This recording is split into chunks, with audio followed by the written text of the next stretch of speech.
اداکاری کرنے والے versatile actor PTV پر خوب راج کیا اپنے مزاح اور سنجیدگی سے، ان کی زندگی کے ایسے راز جو افشا نہ ہو سکے۔ جی ناظرین، ہم بات کر رہے ہیں کمال احمد رضوی کی۔ 1 مئی 1930 کو بہار ہندوستان میں پیدا ہوئے۔ ان کا گھرانہ ادبی ذوق رکھتا تھا۔ انہوں نے ابتدائی تعلیم اپنے آبائی شہر میں حاصل کی اور پھر پٹنہ یونیورسٹی سے نفسیات میں گریجویشن کیا۔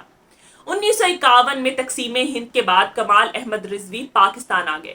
کچھ عرصہ کراچی کے علاقے آرام باغ میں ایک اپارٹمنٹ میں رہنے کے بعد وہ لاہور منتقل ہو گئے، جہاں انہوں نے اپنے فنی کیریئر کا آغاز کیا۔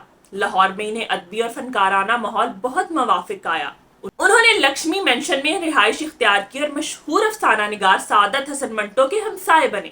وہ سعادت حسن منٹو کو بہت پسند کرتے تھے اور ان کے ساتھ لاہور میں بہت ٹائم گزارا۔ کمال احمد رضوی اکثر پاک ٹی وی ہاؤس جایا کرتے تھے اور مختلف ادیبوں سے ملاقات کرتے تھے۔ ابراہیم جلیس اور شوکت صدیقی نے انہیں کافی ٹائم دیا۔ کمال احمد رضوی نے اپنے کیریئر کا آغاز مشہور عالمی ادب پاروں کے تراجم سے کیا۔ انہوں نے لیو ٹالسٹائی، دوستویسکی، ترگنیف اور چیخوف جیسے نامور ادیبوں کے ناولوں اور کہانیوں کو اردو میں منتقل کیا۔ 1964 میں انہوں نے کئی اہم جرائد کی ادارات کے فرائض بھی انجام دیے، جس میں تہذیب، آئینہ، پھلواری، شمع اور بچوں کے دنیا شامل ہے۔ انہوں نے بچوں کے لیے بہت سی کہانیاں لکھی۔ کمال احمد رضوی نے 1951 میں ریڈیو پاکستان کے لیے ڈرامے لکھنا شروع کیے۔ ان کا پہلا ریڈیو ڈرامہ جب آنکھ کھلی تھا۔ انہوں نے کئی غیر ملکی ڈراموں کے تراجم بھی کیے، جن میں بھوت، برف کا طوفان اور وحشی بطخ قابل ذکر ہیں۔ ان کی ریڈیو ڈراموں کو بھی بے پناہ مقبولیت حاصل ہوئی۔ 1965 میں پاکستان ٹیلی ویژن کے قیام کے بعد کمال احمد رضوی نے ٹی وی کے لیے بھی کام کرنا شروع کیا۔ ان کا سب سے مشہور اور یادگار ڈرامہ سیریل الف نون تھا، جس میں انہوں نے الن کا لازوال کردار ادا کیا۔ اس سیریل میں ان کے ساتھ رفیع خاور ننا نے ننے کا کردار ادا کیا۔ الف نون ایک طویل عرصے تک پی ٹی وی کا مقبول ترین پروگرام رہا اور سماجی برائیوں کو مزاحیہ انداز میں بے نقاب کرنے کی وجہ سے اسے کافی پذیرائی ملی۔ اس ڈرامے کی مقبولیت کا یہ عالم تھا کہ نشر کے وقت سڑکیں سنسان ہو جایا کرتی تھی۔ کمال احمد رضوی نے 20 سے زائد ڈرامے لکھے اور ان کی ہدایت کاری بھی کی۔ ان کے دیگر مشہور ٹی وی ڈراموں میں آپ کا مخلص، صاحب بی بی غلام اور مسٹر شیطان شامل ہیں۔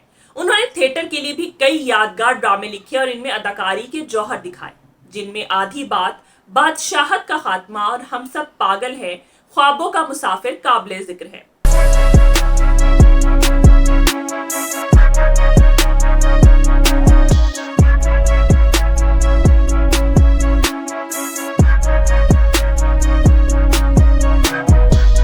باحیثیت اداکار اور ہدایت کار ان پر ایک نظر ڈالتے ہیں۔ کمال احمد رضوی ایک باکمال اداکار ہونے کے ساتھ ساتھ ایک کامیاب ہدایت کار اور مصنف بھی تھے۔ انہوں نے اپنے طویل فنی کیریئر میں مختلف اصناف میں اپنی صلاحیتوں کا لوہا منوایا۔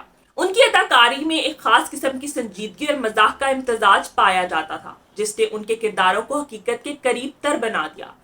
کمال احمد رضوی کو جو اعزازات حاصل ہوئے، اس بارے میں بات کرتے ہیں۔ حکومت پاکستان نے ان کی گراں قدر خدمات کے اعتراف میں 1989 میں انہیں تمغہ حسن کارکردگی سے نوازا۔ 17 دسمبر 2015 کو طویل علالت کے بعد کراچی میں 85 سال کی عمر میں کمال احمد رضوی کا انتقال ہو گیا۔ انہیں کراچی کے مقامی قبرستان میں سپرد خاک کیا گیا، تاہم وہ اپنے فن کے ذریعے آج بھی اپنے مداحوں کے دلوں میں زندہ ہیں۔ کمال احمد رضوی صاحب کے بیٹے امریکہ میں مقیم ہیں۔